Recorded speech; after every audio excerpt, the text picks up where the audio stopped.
Madame, monsieur, bonsoir et bienvenue. Après 131 heures de cuisine non-stop, 15 000 plats faits en 6 jours, Zena Bansé ne sera malheureusement pas inscrite au record Guinness. Les détails dans un instant. Nous commençons notre émission maintenant.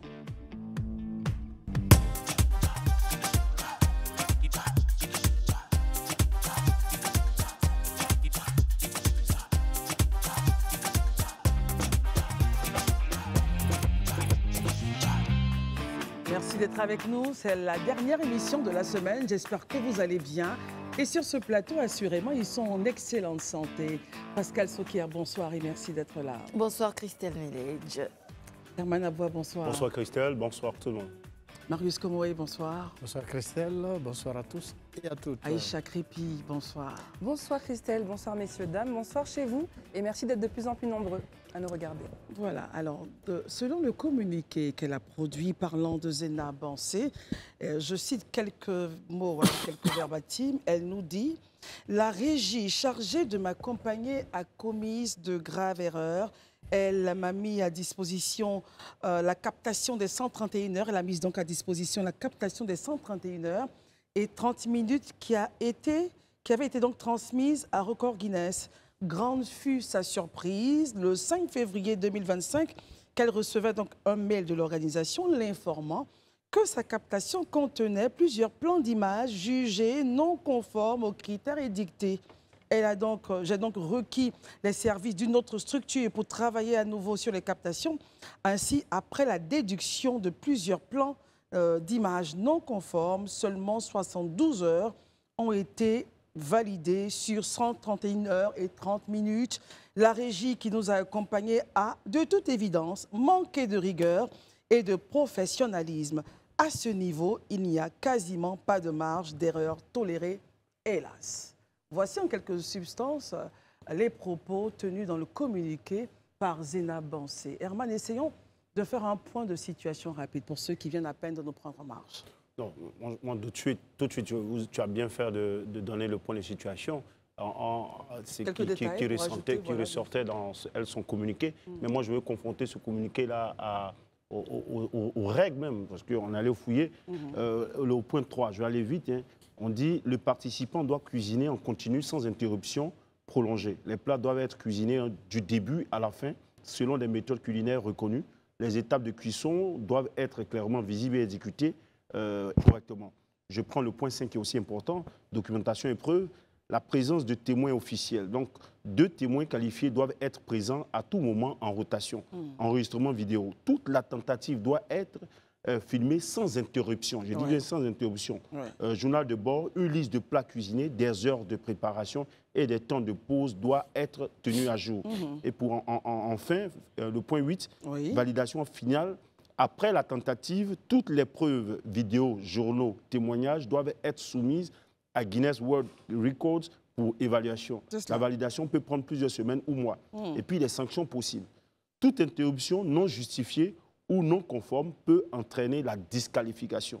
Le non-respect des pauses ou des normes de cuisson peut également invalider la tentative. Quand on finit de dire, c'est Herman, comment comprendre justement le communiqué produit par Zena Bansé vis-à-vis justement des critères que vous avez énoncés? Je vais revenir encore sur un fait.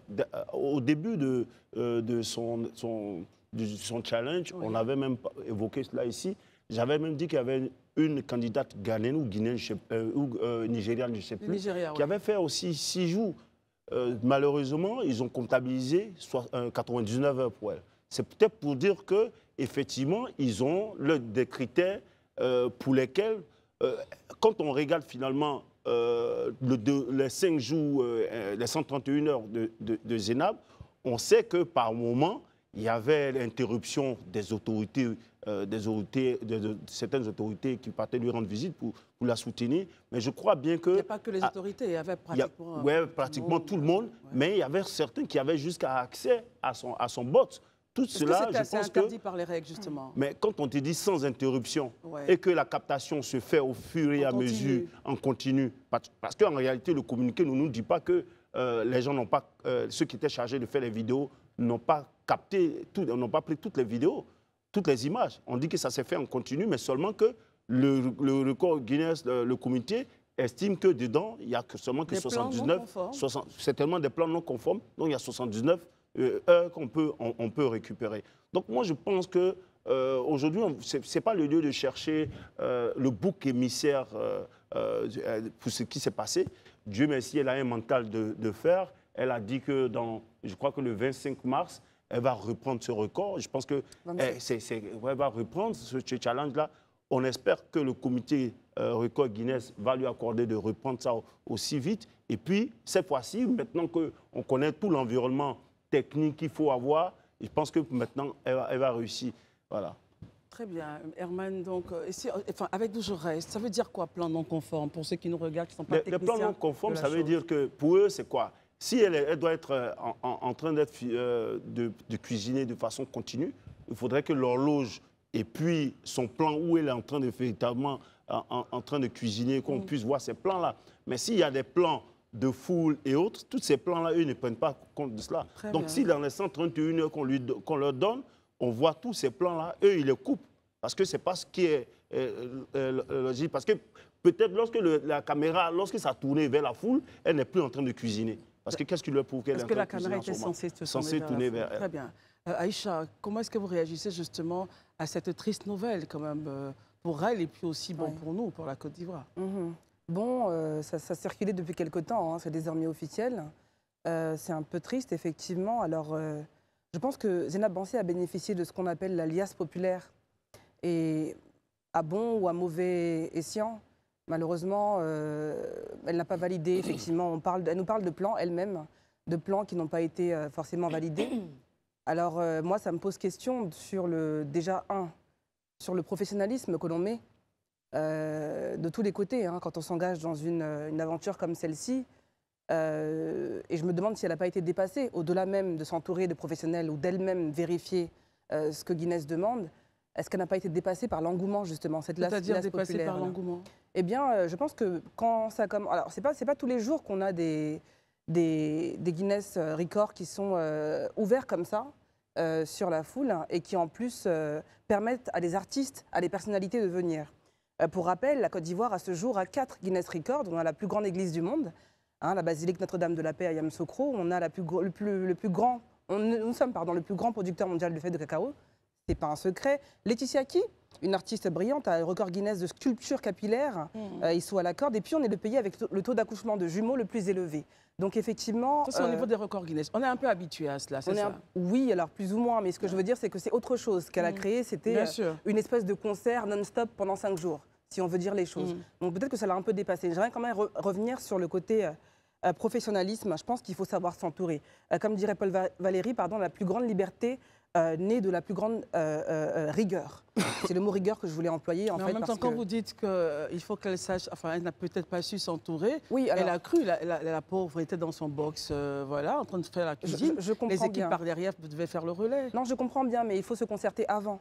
Je veux dire, elle parle de plan. Hein, moi, je n'ai rien contre elle. C'est une brave femme. Et d'ailleurs, j'adore le fait qu'elle puisse revenir en mars. C'est très, très bien. C'est la bonne mentalité. Mais il aurait fallu vérifier ça en amont. Donc là, elle a toute la latence de le faire, justement, de vérifier les plans avec les équipes, de répéter. La répétition, c'est ça qui fait le succès aussi. Après, ça reste quand même un record. Voilà, il n'y a pas non plus mort d'homme. Elle va recommencer, elle peut recommencer. Et puis, il faut que nos sociétés apprennent aussi ce qu'on appelle l'échec. Et peut-être que l'échec est temporaire. Elle reviendra. Oui, l'échec, c'est la plateforme du succès.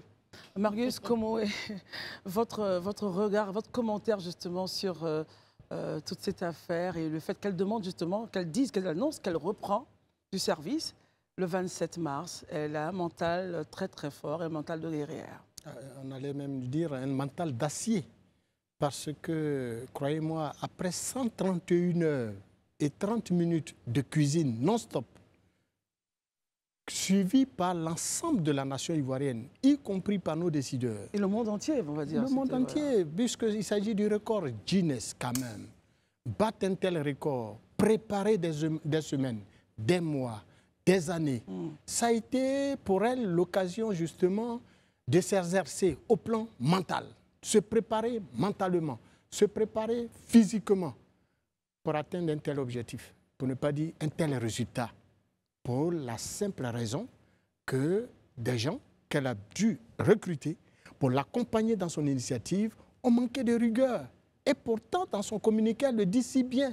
Des réunions sur des réunions ont été organisées avec l'équipe de captation qui devrait l'accompagner pour atteindre un tel objectif. N'empêche que, au sortir donc de ce vaste travail abattu et applaudi par l'ensemble du monde entier, eh bien, des erreurs ont été constatées. Mais c'est quand même 6 jours, heure pour heure, seconde pour seconde, minute pour minute, qu'elle est restée debout, en train de faire la cuisine avec juste 5 minutes par heure de repos. Mais c'est incroyable. Pourquoi sommes-nous si méchants? Moi, j'allais le dire comme ça. Non, c'est pas de la méchanceté. Non, mais en attendant justement, certainement que nous aurons la réaction de l'équipe de captation qui l'a accompagné, mais je reste totalement abasourdi.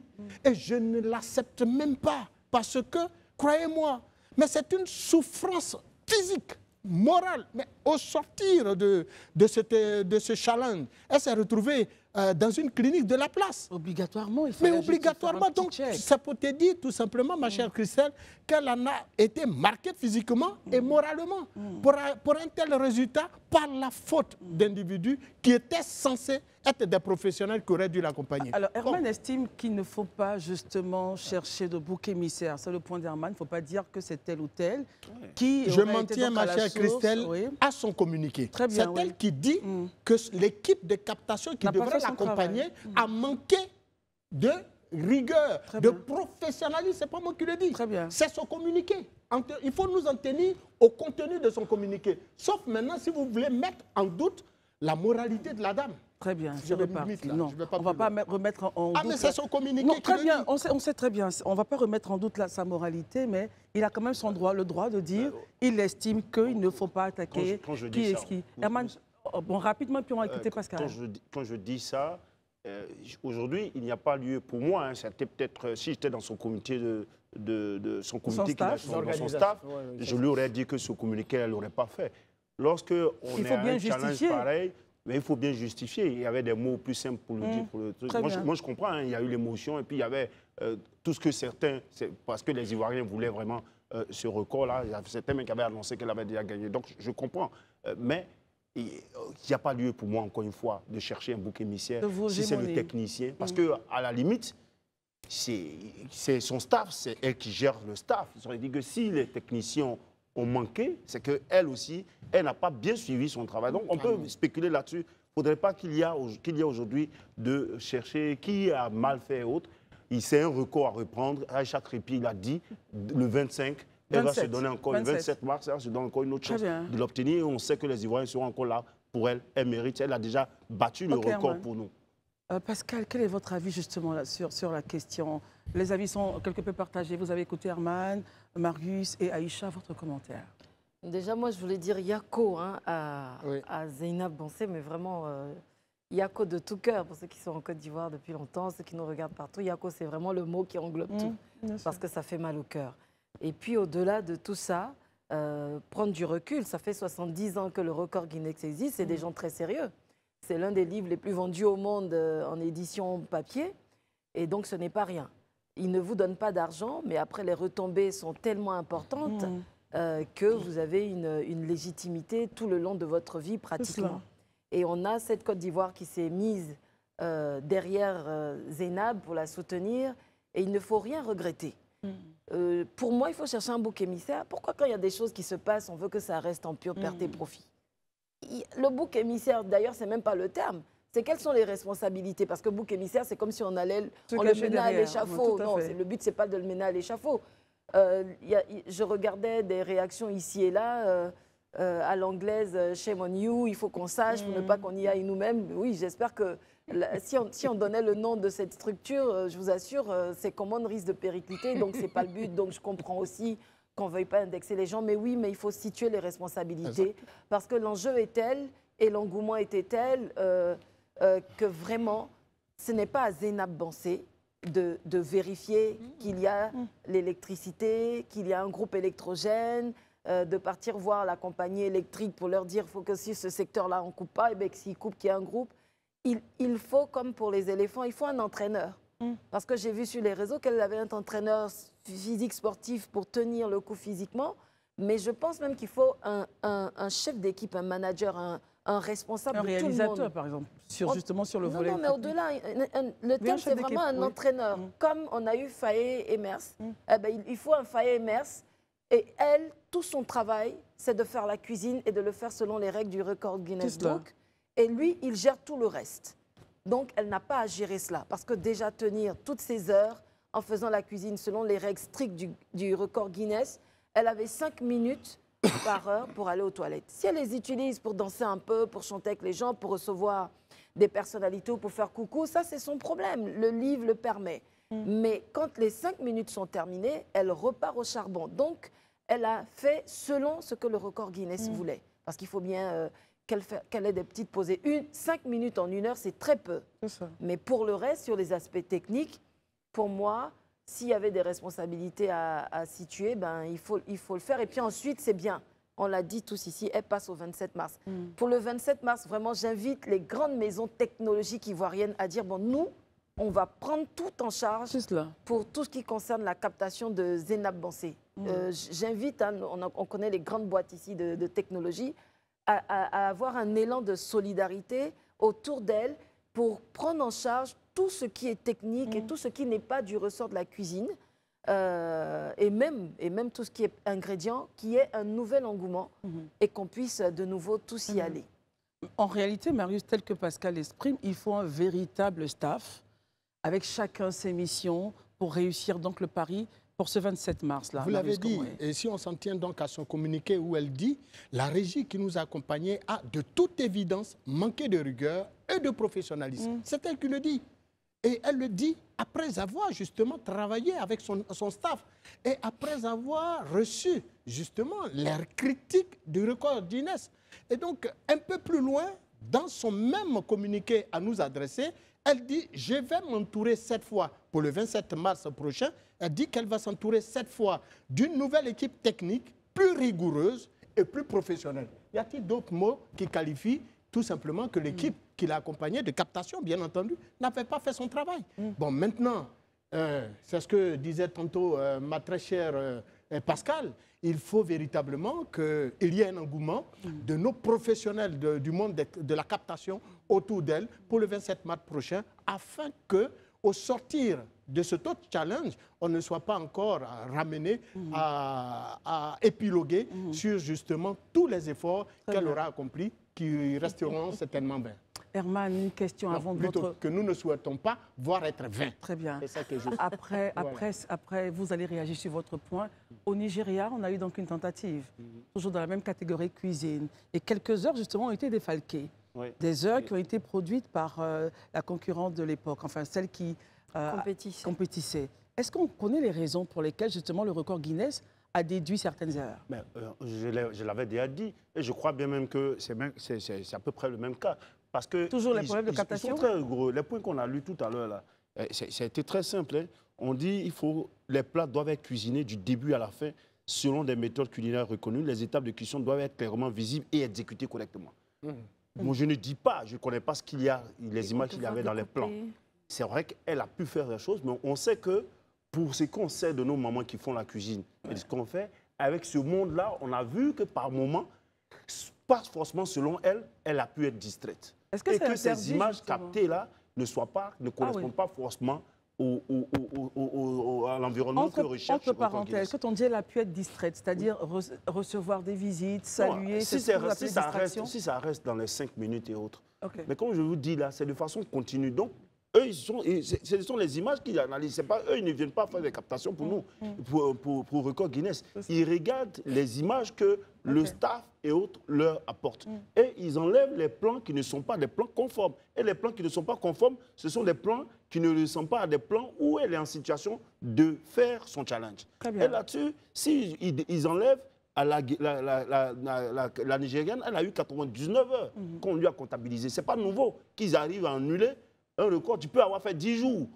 Et ça t'aurait fait 240 heures, mais ce qui est essentiel pour eux, c'est ce qui décompte. C'est les plans qui correspondent à leurs critères. Mais attention, on dit qu'il y avait des plans qui étaient issus de Facebook. Donc, parce qu'elle cherchait des images, justement. Voilà, et il n'aurait pas averti qu'il mettrait tous ces plans-là à l'intérieur. Pour elle, c'était ses caméras. Donc, prenez 10 caméras si vous voulez, mais tant que ce sont des plans en continu de l'équipe technique et non des images rapportées ou extirpées d'autres situations, ça ne passerait certainement Sinon, nous pas. tous, on sait qu'elle a fait les 131 Bien heures, sûr. on l'a vu jusqu'à la fin.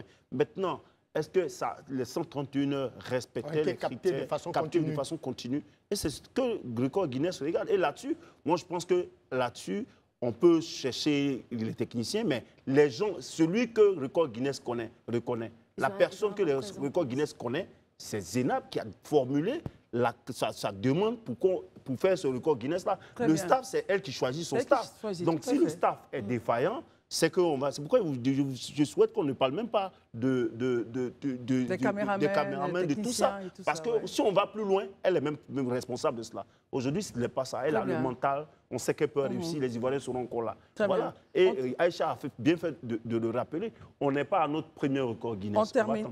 On termine avec le sujet, Aïcha, pour le 27. Pensez-vous qu'il y aurait encore de la mobilisation? Et on termine avec ce point. Oui, je pense qu'il y en aura encore, mais il faut changer de stratégie, hein. Donc je pense que là, il faudra peut-être faire un peu plus restreint, peut-être empêcher le monde. Je pense qu'elle a déjà salué tous les officiels possibles et imaginables. Donc ça a été fait une fois. Voilà, il faut changer de stratégie, voir ce qui n'a pas fonctionné. La chance qu'elle a, c'est qu'elle l'a déjà fait. Après, on espère qu'au niveau de la santé, ça va aller. Je suis d'accord avec Herman, juste sur un petit point, c'est que quand le bateau coule, Rapidement, ouais. c'est pas le matelot qu'on accuse, c'est le capitaine du bateau qu'on regarde. Donc effectivement, c'est elle qu'on va regarder et elle doit s'entourer, comme je disais, Très de bien. professionnels du métier. Messieurs, justement, parlons maintenant de concours professionnel. Merci Aïcha pour la transition. Je vous en prie. Partons à la fonction publique. Mon Marius, point, il est votre connu. point. Ouais. Voilà, mon point, il est connu. Je puis vous le dire que nous sommes totalement heureux de savoir que l'État a enfin décidé donc de recruter de nouveaux fonctionnaires et surtout de nouveaux enseignants. Et nous, ce qui nous préoccupe, c'est surtout les nouveaux enseignants parce que, croyez-moi, dans nos collèges, dans nos lycées, y compris dans le primaire, nous manquons cruellement d'enseignants. Et vous avez des classes de terminale, des classes de première, de troisième, en classe donc d'examen, des classes d'examen qui manquent de professeurs de mathématiques. Ou vous avez dans un lycée un seul professeur de mathématiques pour des classes de 6e, 5e, 4e, 3e. À Niassué, chez moi, par exemple, je vous l'ai dit ici, chez moi, à Niassué, à Bengourou, à 25 km d'Abengourou, si l'axe Abidjan à Bengourou, une sous-préfecture. Vous nous dites qu'il y a un seul professeur. Nous avions un professeur de sciences physiques que nous avons transformé en professeur de mathématiques, tenez-vous bien, qui enseigne 6 classes de 6e, dans quel établissement? 5 classes de 5e au lycée municipal d'Aniassué. Très bien. Il enseigne 6 classes de 6e, 5 classes de 5e, 4 classes, 5 classes de 3e, Oui. et puis il enseigne 2 classes de seconde C, un professeur de sciences physiques transformé en professeur de mathématiques. Très bien. Nous avons reçu notre professeur de mathématiques après que j'ai élevé la voix ici, il y a environ juste 2 semaines. Très bien, Marius. Mais ce même professeur de mathématiques... la parole, Marius, que moi. je termine, non? Bon, terminez. Voilà. Je demande la Ce parole. même professeur de mathématiques à Niassué, tenez-vous bien que nous venons de recevoir, aura donc en charge les 6 classes de 6e, les 5 classes de 5e, les 5 classes de 4e, les 5 classes de 3e, etc. etc. Très bien, Et Marius. il y a 2 classes de terminale A, dont une classe de terminale A, 2 classes de terminale, dont une terminale A et Merci, une terminale Marius. D. Oui. Bon, il y a 2 classes de seconde. D'accord. Il y a et puis il y a plusieurs 5 classes de troisième. Donc, Comment au on peut comprendre total, qu'un seul individu puisse supporter tout ça? Bon, imaginez dans les Marius, autres pays. merci, vous n'avez plus la parole. Envoyez-nous des Marius, professeurs à Niassué. Vous n'avez plus... Il n'y a pas qu'à Niassué en Côte d'Ivoire. Bon, dans les autres collèges... Permettez, alors s'il vous plaît, messieurs, Marius, c'est très bien le point que vous avez fait, merci. mais il faut quand même rassurer que le gouvernement lance un recrutement exceptionnel de 2855 enseignants contractuels annoncés. Alors, on va regarder un peu les postes qui seront servis avec votre permission. Alors, nous avons, pour les professeurs en éducation civique et morale, c'est l'ECM, comme à l'époque, c'est ça? Très bien. On a 281 postes.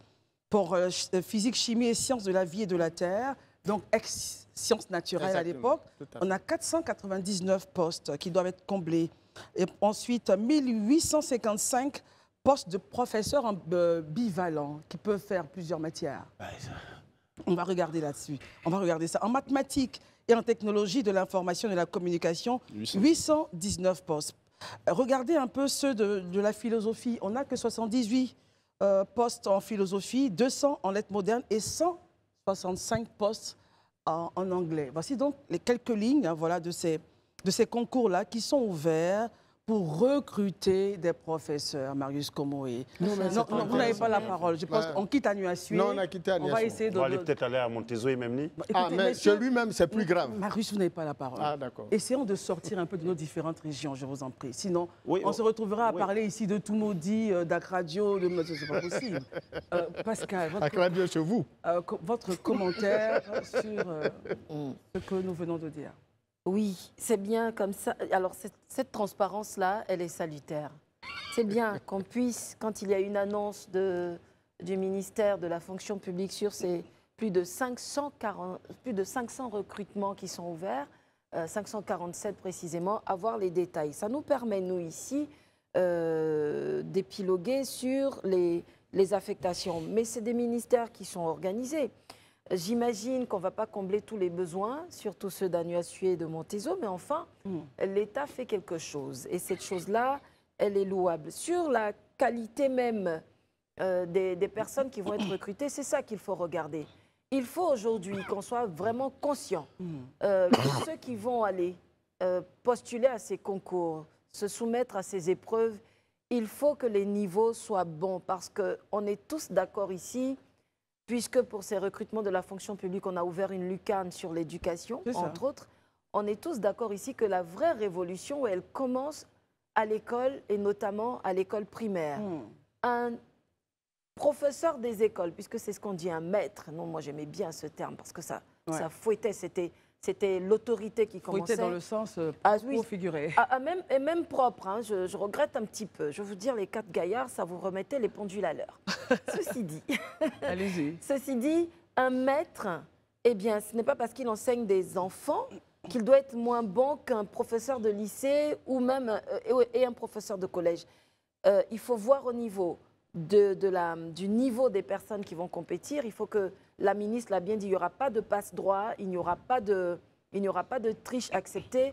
Et donc, moi, j'espère que ce concours-là va nous faire sortir une crème, une élite des maîtres et maîtresses, pardon de le dire comme ça, mais ce sont des termes que moi j'affectionne, une élite de professeurs et une élite d'éducateurs, parce qu'il y a des éducateurs aussi qui sont recrutés, pour que les enfants à l'école, eh bien, on ait un vrai basculement vers l'excellence qui a commencé depuis quelques années, mais qu'on le ressente vraiment dans les curricula de formation de ces enfants-là. Moi, c'est le point qui m'intéresse. Le niveau des enseignants, leur rigueur et l'accompagnement du ministère pour que cette rigueur-là, elle soit appliquée véritablement dans l'école ivoirienne. Très bien. Herman, votre point justement sur ces lignes ouvertes pour le recrutement. Je ne vais pas revenir sur ce que Marius a dit, mais je comprends bien, et on le sait tous, que ce qui se passe à Anuassué, c'est généralement ce qui, même à Abidjan ici, il y a des endroits où c'est difficile d'avoir les enseignants, notamment de mathématiques. Et je crois bien que c'est dans cette idée-là que la ministre de la fonction publique lance ces différents concours-là. Au niveau des concours, ce qui m'a vraiment intéressé, parce que depuis l'année dernière, quand même, le téléversement des documents pour constituer le dossier qui se fait en ligne, ça, c'est bien qu'elle ait continué, parce que ça diminue vraiment la fraude. Voilà, on a déjà parlé de ça l'année dernière ici. Et puis, des compositions qu'il y a un peu dans plusieurs villes, Daloa, Boaké et autres, ça permet aussi de déconcentrer pour ne pas qu'on ait seulement Abidjan comme centre.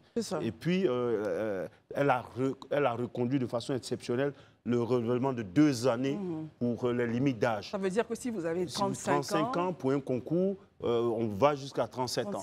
Mais moi, je dis il faut carrément enlever ces barrières. Parce que quelqu'un qui a 50 ans, si je sens une corde pour aller faire un concours qui est réservé à quelqu'un qui a 35 ans, surtout que c'est pour le diplôme qu'on doit regarder, elle n'a qu'à ouvrir, parce que c'est pour que ça donne une chance à toutes ces personnes-là qui n'ont pas eu la chance de rentrer dans le concours ouvert de l'administration. Finalement, eux, ils ne vont jamais avoir du boulot, puisque si le privé ne les veut plus. Il faut lever la limite d'âge. Moi, je pense. Pour l'enseignement surtout. Il faut enlever ça.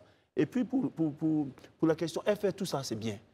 Mais et ceux qui, depuis plusieurs années, attendent leur affectation, qui ont déjà eu le concours, qui sont allés même faire leur formation, qui attendent leur affectation et qui attendent même leur prise de fonction de service effectif. Parce qu'il y en a qui ont déjà eu leur affectation, mais qui sont encore à la maison. Il faut qu'on pense à cela. Mais les primes des enseignants, pendant qu'on veut recruter de nouveaux enseignants de façon exceptionnelle, qu'on regarde aussi le cas, pour ne pas qu'on soit plombé après à l'approche des examens, plombé pour le cas des questions de primes qu'un grand nombre d'enseignants souhaitent jusque-là. Voilà.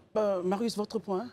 Non, ben, je suis totalement en phase avec Herman. Ce qu'il a dit rejoint totalement. Mais déjà, est-ce que vous appréciez le fait que les lignes soient ouvertes pour les concours? Oui, mais bien sûr, nous applaudissons. Mais attends, c'est pas pour la première fois, j'ai toujours félicité cette dame, Madame la ministre d'État, ministre de la fonction publique. Elle fait du bon travail. Ne pas le reconnaître, c'est faire preuve de malhonnêteté intellectuelle.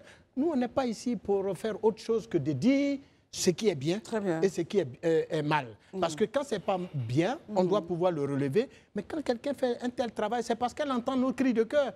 Quand je vous dis qu'un seul professeur enseigne 28 classes dans une sous-préfecture, et ça, c'est chez moi, mais et ailleurs. Donc aujourd'hui, nous nous demandons, par exemple, un nouveau professeur de français, ne serait-ce qu'un deuxième, qui va compléter celui qui est déjà là-bas. Donc vraiment, ce recrutement-là de personnel, mais il n'y a pas que dans le secteur du secondaire.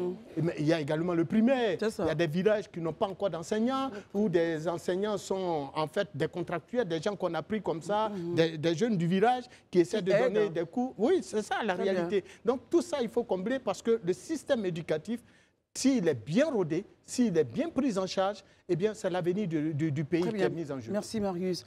Alors Aïcha, à tous ceux qui disent qu'il n'y a pas de travail au pays, eh bien, il y a du travail. Il y a du travail. On a besoin de professeurs dans le secondaire. Selon les chiffres de l'agence ivoirienne de presse, on est actuellement à 2386 enseignants manquants. Alors là, on ouvre 2855 postes, donc on dépasse le quota de carence, c'est très bien. Au niveau du préscolaire et du primaire, M. Komou en a parlé, il manquait 7100 enseignants fin 2023. Donc on espère qu'avec ces concours-là, ça va s'améliorer. On a besoin absolument d'enseignants, de maîtres, de prescripteurs pour une génération éduquée qui, je le rappelle encore aujourd'hui, est à moitié illettrée. Donc ce sont des questions cruciales. Et je pense aussi que concernant les concours, on devrait s'habituer à l'excellence. Il y a du travail, mais rien ne s'obtient facilement. Je veux dire, il faut s'habituer aussi à ne pas tricher. De toute façon, vous ne pouvez pas gruger, par exemple, l'ENA. Même si vous avez triché pour y arriver, vos carences se verront un jour ou l'autre. On ne peut pas se cacher très longtemps. Très bien. Donc il faut s'habituer à travailler pour obtenir ce qu'on doit obtenir. Alors Pascal, justement, comment faire pour que ceux qui sont affectés dans certaines régions puissent accepter de partir? Parce qu'il y a aussi ce cas-là de personnes affectées qui se disent, par exemple, bon, tiens, retournons à Nuacier, par exemple. Écoutez, moi, je n'ai pas envie d'y aller. Je ne sais pas si les conditions sont réunies, si j'ai une maison adéquate, si j'ai tout ce qu'il faut. Comment est-ce que les régions pourraient aussi aider l'État à ce que les déploiements se font? Écoutez, je vois 3 niveaux. Le premier, c'est la personne en elle-même. Il faut faire preuve de civisme. Il n'y a pas... Et d'obéir. Pardon. D'obéir directement à la... Oui, l'administration a des règles qui sont strictes. Vous pouvez aller dans le privé. Donc quand vous décidez de passer le concours de la fonction publique qui ensuite vous reverse...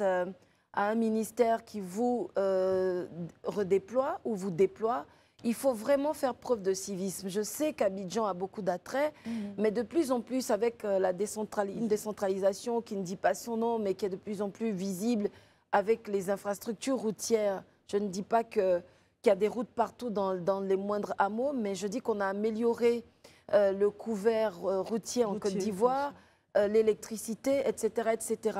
Oui, peut-être qu'il ne faut pas s'attendre aux mêmes conditions de vie à Abidjan et dans certaines villes, mais quand même dans les districts et dans les grandes villes de Côte d'Ivoire, on a un niveau de vie plus ou moins équivalent qui est en train de s'établir.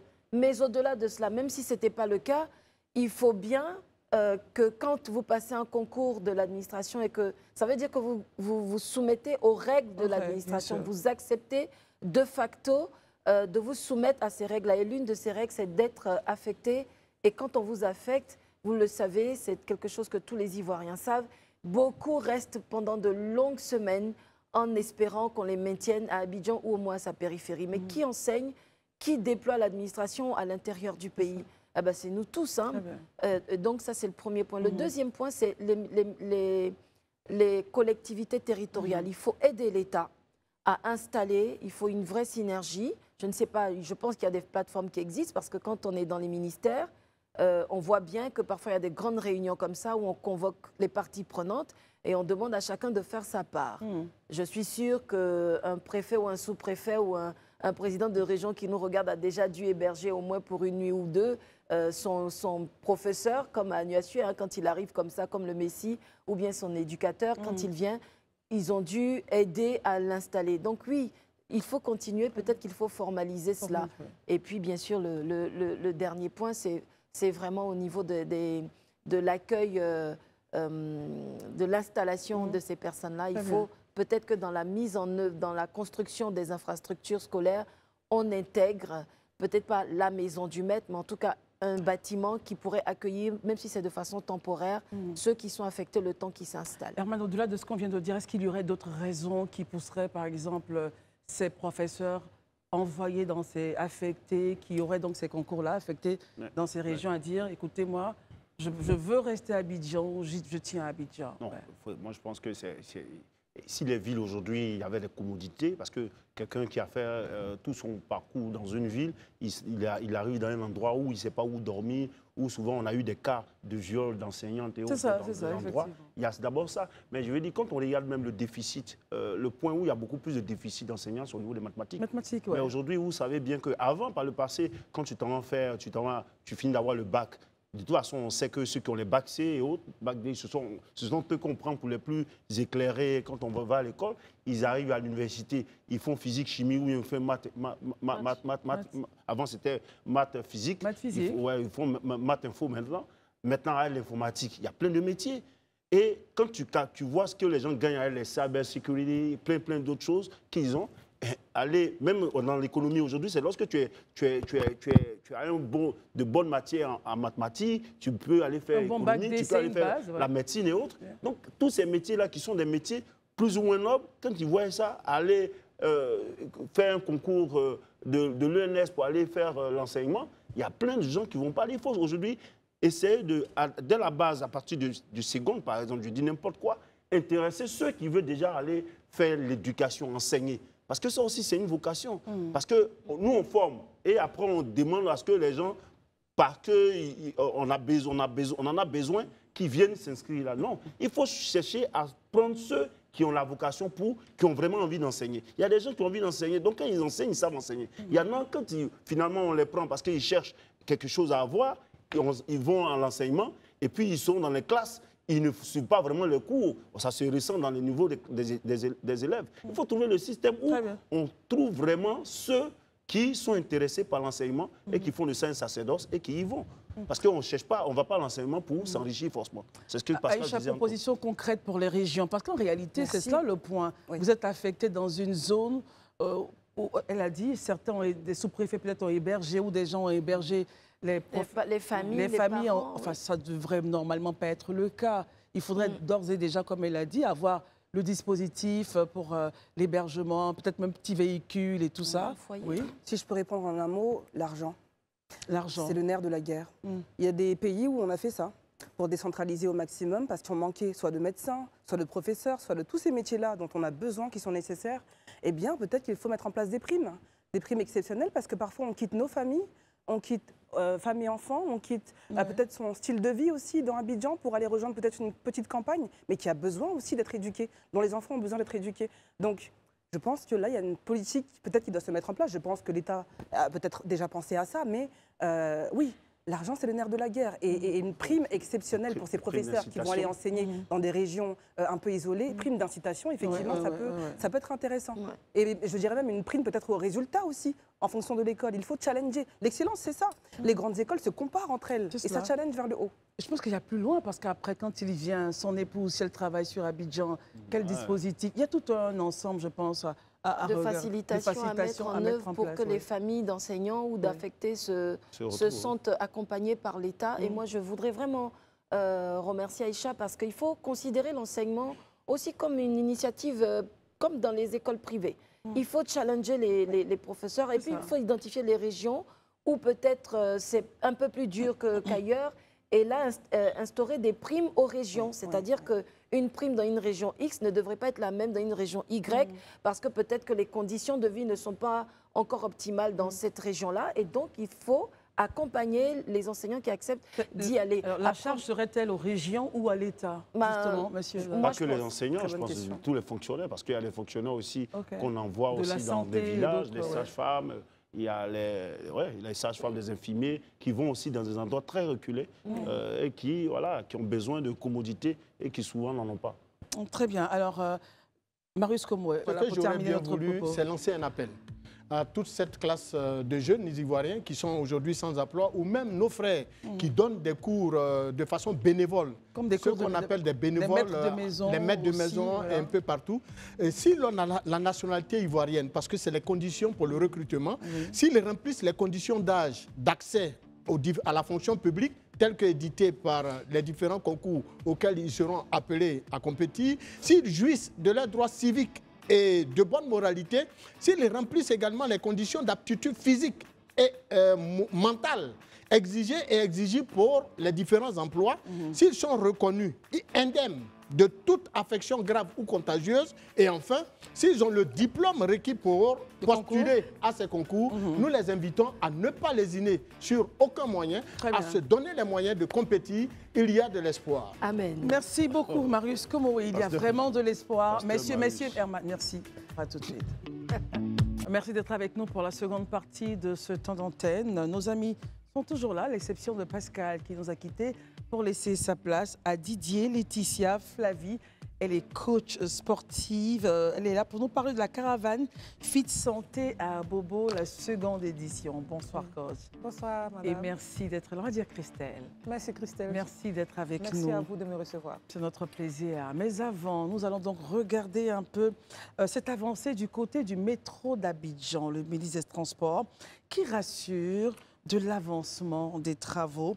Il faut rappeler que les premières années ont été consacrées à l'indemnisation justement des personnes affectées aux travaux de libération des emprises, à la préparation des déviations des réseaux urbains existants, au déplacement donc et au renouvellement de la voie ferrée qui était exploitée par la Citarail, Société donc internationale des transports africains, pareil, au démarrage de la construction du viaduc sur la lagune Ébrié, ainsi qu'aux travaux de terrassement. Près de 10 communes sont impactées justement sur ce projet. Marius Komoué, quelques points justement sur l'avancement des travaux du métro d'Abidjan. Mais ça avance parfaitement bien, au grand bonheur des consommateurs et de leurs organisations dont nous avons la charge. Je peux vous assurer que nous avons régulièrement eu des séances de travail, tant avec l'AMUGA, l'autorité de la mobilité urbaine dans le Grand Abidjan, qu'avec la Direction générale du commerce intérieur, la Direction générale des transports terrestres et de la circulation du ministère des Transports. Toutes ces structures sont des structures sous tutelle du ministère des Transports, l'AMUGA également. Et donc, avec l'AMUGA surtout, nous multiplions les séances de travail pour pouvoir naturellement aboutir à la fixation d'un prix que communiquera dans les mois et certainement dans les mois ou années à venir par le ministère en charge des transports. Et donc, le prix du transport, le coût, hein, non, nous sommes dans la discussion avec les différentes parties prenantes du débat. Nous situons pour l'instant entre 300 et 500 francs, mais quelles que soient les distances? Non, pas quelles que soient les distances, en fonction des distances à parcourir, parce que le train partira d'Anyama jusqu'à Port-Boué. Et croyez-moi, pour quelqu'un qui descend de Port-Boué, qui prend de Port-Boué pour venir par exemple au plateau, il ne paiera pas le même coût que quelqu'un qui continuera jusqu'à, j'allais dire, quelqu'un qui vient d'Anyama jusqu'au plateau ne paiera pas le même coût comme celui qui ira jusqu'à Port-Boué, Trècheville ou Makori. Donc les prix seront différents en fonction donc, des distances à parcourir. Mais un communiqué officiel du ministère viendra pour consolider les initiatives que nous menons aujourd'hui avec l'AMUGA. Aïcha, votre point, non sans revenir sur le point de Marius, mais regardons un peu justement l'opportunité, l'avancement des travaux. Oui, non, le métro, c'est une très bonne chose, hein, a priori sur le principe en tout cas, parce que ça va désengorger le trafic routier qui est, si je peux me le permettre, infernal, parce que ça va aussi créer de l'emploi, évidemment, parce que ça va, comme M. Komoué l'a dit, permettre de moderniser aussi la ville d'Abidjan. Il a dit, il est revenu sur un point aussi, que j'ai omis. Mais en plus de ça, on sait que le secteur du transport représente 7 à 10% du PIB. Ça tend à augmenter, donc c'est très important. après l'Égypte, après l'Algérie, après la Tunisie, après, je crois qu'il y a aussi l'Éthiopie et puis le Nigeria, nos voisins qui ont quand même 2 métros, 2 lignes de métro. Ouais. On est quand même, oui, on est sur une bonne voie pour les suivre et c'est une bonne chose. Je pense aussi qu'il faudra faire attention à l'incivisme, encore une fois, pardonnez-moi, mais il faut que j'en parle. Je veux dire, comment ça on ne peut pas comparer, par exemple, un métro à Paris ou à New York que le métro au Japon. Il y a métro et métro. Parce que le métro, c'est les usagers de métro qui font le métro. Comme le bus, comme n'importe quel. Donc il faudra aussi trouver de nouveaux usages, enfin de nouvelles habitudes, parce qu'on n'a pas l'habitude forcément d'emprunter ce type de transport-là. Et peut-être transformer aussi nos habitudes. Il faut accepter que les habitudes ont la vie dure et qu'il faut se moderniser. Donc, comme je disais, le métro, il est ce qu'on en fait. Donc il faudra mettre des mots peut-être, mettre des messages de sensibilisation. Punir, je suis désolée, je parle beaucoup de punition parce qu'en général, c'est ce que les gens comprennent, malheureusement, la punition. Mettre des amendes, avant, hein. Sensibiliser avant, et absolument réprimer si besoin, ouais. parce qu'il faut que les métros restent propres. Il en va aussi de l'image de la Côte d'Ivoire. Il est temps qu'on brille en tant que sphère touristique aussi. Très bien. Juste avant de passer, Herman, quel comportement déjà, puisque nous sommes en train de faire un peu de pédagogie, quel comportement faudra, Aïcha, justement, quel comportement faudra abolir ou ne même pas essayer, justement, pour garder le métro toujours figure emblématique, justement, de notre capitale? Il y a une image qui m'a choquée une fois. On rentrait des fêtes, on sortait un peu des fêtes. J'ai vu un conteneur rempli dans un marché, devant un marché. Le conteneur était... Tout autour du conteneur, il y avait des déchets partout, des tonnes, des tonnes. Et le conteneur qui devait contenir les déchets était vide. Je me suis dit, mais il y a un problème. Soit c'est psychologique, soit c'est... Je ne sais pas. Il y a un problème. Donc, pour revenir au métro? Ne pas jeter les déchets dans le métro par terre, ne pas tirer les sonnettes d'alarme, parce qu'il y en aura sûrement pour rien. Ne pas se jeter sur les voies aussi, parce que ça, c'est des choses qui arrivent souvent. Je connais très bien comment fonctionne le métro dans tous les pays, hein, pas qu'ici. Donc voilà, les attitudes qui permettent, et laisser évidemment, ça on le fait déjà, nos aînés s'asseoir quand ils veulent s'asseoir, ne pas se coincer pour que le métro ne se ferme pas si jamais on est nombreux, parce qu'il y a des heures de pointe. Si on voit déjà à quel point les voitures, le trafic est très dense aux heures de pointe, on n'imagine même pas ce que ça va être dans le métro. Mais il faut que le métro puisse avancer, même si on est blindé, laisser les autres rentrer. Merci. Ça va venir avec le temps. Voilà, il faut qu'on s'habitue. Effectivement, on en reparlera. C'était juste une ou deux habitudes justement des exemples concrets, à éviter dans le métro. Herman, votre commentaire justement sur l'avancée du métro d'Abidjan. Oui, ça se voit, ça avance. Je sais qu'on avait déjà reçu certains trains, non? C'est un wagon, donc bon, je pense que ça avance. Je vois qu'il y a beaucoup de détails qui sont donnés concernant ce métro-là. Ce que j'ai envie de savoir, c'est la fréquence, parce que Aïcha a parlé tout à l'heure de s'il y a beaucoup de personnes aux heures de pointe et autres, la fréquence, ça va permettre de réguler ces questions-là. Donc jusque-là, on constate que ça avance. Moi, ce qui me gêne un peu, enfin, je ne sais pas, dans ce projet-là, c'est qu'on avait déjà, comme on l'a dit, il y avait Citarail qui avait tout de même un bon circuit de rail qu'on a utilisé dans le régime Abidjan-Niger, la RAL.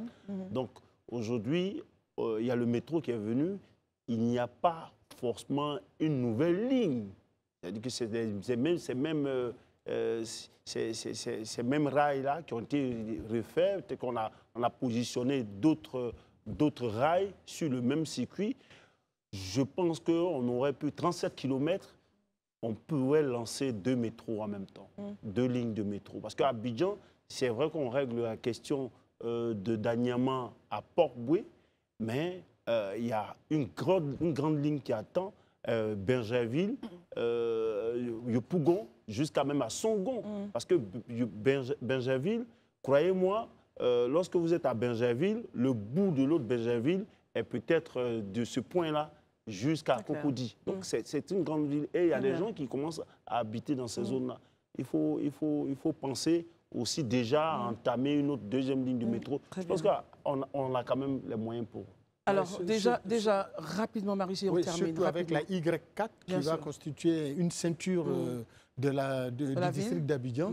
C'est important. Mais je pense que sur ces dossiers, la SICMA, qui est la société qui est en charge la construction du métro d'Abidjan, y travaille parce que nous-mêmes, nous nous sommes déplacés en notre qualité de leader d'organisation de consommateurs pour aller échanger avec eux, pour comprendre justement comment le processus va se faire jusqu'à ce que nous puissions utiliser donc ces métros. Et c'est en cela que nous multiplions les contacts avec l'AMUGA, dirigé par M. Romain Kouakou.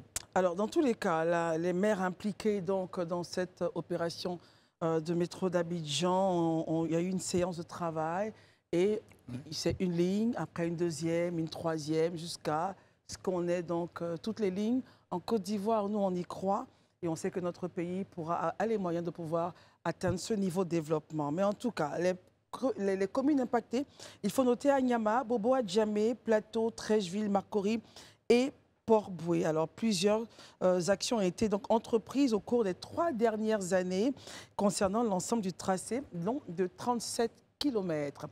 Quand on finit de parler de 37 km, je regarde notre coach sportif. Bonsoir encore une fois.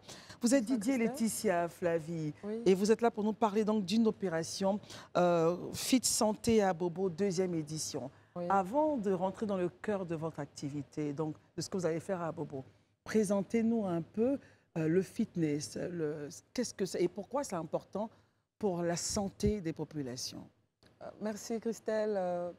Au lieu de vous présenter le fitness, je vous présente l'activité physique. Très bien, l'activité physique, voilà. L'activité physique, c'est par définition tout mouvement qui entraîne une dépense énergétique supérieure à la valeur de repos. Voilà, donc... tout mouvement, ça c'est des mathématiques. Voilà. Tout mouvement du corps, des muscles squelettiques, j'essaie d'alléger un peu, des muscles squelettiques qui entraînent une dépense énergétique valeur supérieure à celle de repos voilà, de l'individu. Voilà. Et pourquoi aujourd'hui, justement, c'est important pour un individu donné de faire du sport? En fait, on a un problème de santé publique, les maladies métaboliques. C'est cela. Au-delà des maladies métaboliques, l'activité physique apparaît comme essentielle à la vie. Avant, l'homme vivait de chasse et de cueillette. Aujourd'hui, l'homme ne vit pas de chasse et de cueillette. L'homme se déplace en voiture, il va au travail, ascenseur, il revient à la maison. Aujourd'hui, donc, les maladies métaboliques se sont installées. Et le taux de prévalence en Côte d'Ivoire, il est énorme. Aujourd'hui, il y a beaucoup de malades de diabète, beaucoup de malades d'hypertension et l'insuffisance rénale, ainsi de suite. Et le surpoids même. Le surpoids, l'obésité qui est considérée aujourd'hui comme maladie selon l'OMS. La sédentarité qui est considérée comme maladie selon l'OMS. Aujourd'hui, il est impératif que le paradigme autour de l'activité physique puisse changer et on puisse l'intégrer dans nos habitudes de vie. L'intégrer dans les habitudes de vie, avant de laisser la place à mes amis sur le plateau, c'est aussi changer son assiette. Oui, changer son assiette, ça, il y va de l'hygiène de vie. Mais il faut forcément pratiquer de l'activité physique. Aujourd'hui, les gens ne le font pas parce qu'ils trouvent qu'ils sont en bonne santé, et tout va bien chez eux. Mais lorsque le médecin dit si vous ne pratiquez pas une activité physique, vous mourrez, automatiquement, on trouve le temps pour le faire. Oui. On trouve le temps pour le faire. Voilà. C'est un appel, en tout cas, à lancer à ceux qui, pour la dernière fois, ont fait le sport qu'en terminale, lors des épreuves physiques. C'est vraiment un appel à lancer. Vous faites allusion à moi? Non, pas du tout, monsieur Koumoui. C'est juste de lancer cet appel-là, l'effet que chacun puisse se relever et faire du sport. C'est très important. Raison. Herman Aboua, question, commentaire. Moi, plusieurs fois, quand j'essaie d'aller en salle, j'arrive les 5 minutes après, je suis essoufflé, j'arrête. Et après, j'ai voulu me pied. Il ne fait pas de sport. Comment est-ce qu'on peut aller en salle de sport et puis rester? Parce que c'est ça, j'imagine, j'ai vraiment je n'arrive pas à dépasser ce cap-là. Et ça, quelle que soit la beauté de la salle de sport, quoi.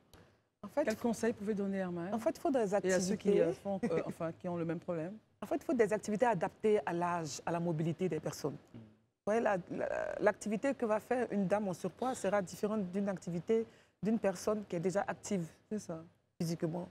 Et donc, l'activité d'un sédentaire aussi sera différente. Sera différente. Donc, vous, par exemple, je vous conseillerais déjà la marche, que ce soit en salle de sport comme à l'extérieur de la salle de sport. Et moi, mon concept, c'est de pratiquer une activité physique, qu'on ait les moyens ou pas d'aller en salle de sport, qu'on ait les moyens ou pas d'avoir un coach. Voilà. Aller en salle. Aller en salle, aller marcher, marcher. Ouais. Marcher. Ça trouver le temps de marcher, trouver le temps de privilégier les escaliers, trouver le temps de dépenser son corps. C'est ça. Les dépenses énergétiques. Transpirer. De transpirer. De transpirer. Très bien. Je rappelle qu'elle est également là pour une activité qu'elle va faire justement à Bobo. Et qu'elle nous explique ça. On revient justement sur ça. Aïcha, avec vous, sur l'activité à Bobo. Sur l'activité, oui, alors c'est vrai que c'est une activité elle est gratuite. Elle est gratuite. Est-ce que c'est parce que justement les gens ne vont pas toujours d'eux-mêmes à la salle de sport que vous avez rendu l'activité gratuite? Et je voulais savoir à quelle fréquence vous allez renouveler cette activité-là, puisque l'intérêt, c'est aussi de recommencer régulièrement. En fait, cette activité est couplée d'abord d'une séance de dépistage de diabète. Voilà, parce qu'il est important de connaître son statut. Du coup, lorsque je fais l'activité, par exemple, pendant un mois, je connais déjà mon statut. Si mon taux de glycémie est élevé, automatiquement, ça sonne l'alerte. C'est ça. Voilà, la sonnette d'alarme déjà. Et puis, du coup, je commence à prendre des décisions. En fait, nous, au-delà de l'activité, nous voulons éduquer les gens à pratiquer une activité physique. Raison pour laquelle nous la faisons gratuite, pour que tout le monde puisse savoir qu'on peut pratiquer une activité physique. Et durant cette caravane, nous donnons des conseils. Des conseils, on peut marcher, on peut bouger, on peut marcher pour aller au marché, faire ses courses, des activités ludiques, trouver un temps pour transpirer, trouver un temps même pour danser à la maison, trouver un temps pour bouger. Il est essentiel. C'est pour ça que l'activité est gratuite. Purement gratuite. Donc. Caravane Fit Santé, Marius. Je suis totalement d'accord avec elle parce que si je me réfère donc à nos parents qui sont au village, qui parcourent, par exemple, chez moi encore à Niassoué, nous à l'époque on parcourait 7 km pour aller au champ, accompagner les nôtres. On revenait 7 km à pied, hein, je vous l'ai dit, après le champ. Et donc avec toutes ces activités dans d'autres régions, comme par exemple chez Herman, à Memni, à Montezo et autres, mais c'est 14-20 km de parcours, oui, à pied. Pour aller au champ et ils reviennent à pied. Bon, quand on a fait tout ça, mais c'est du grand sport, la preuve. Nos parents au village vivent plus longtemps que nous qui sommes en ville. Et donc vraiment, nous-mêmes qui vous parlons aujourd'hui, combien de temps nous trouvons pour aller faire du sport? Même marcher les escaliers pour ceux qui sont dans des immeubles, des appartements, mais ça ne nous traverse même pas l'esprit. Encore moins ceux qui sont dans des maisons basses, des villas et tout ça. Vraiment, votre initiative, nous la louons et puis nous vous encourageons.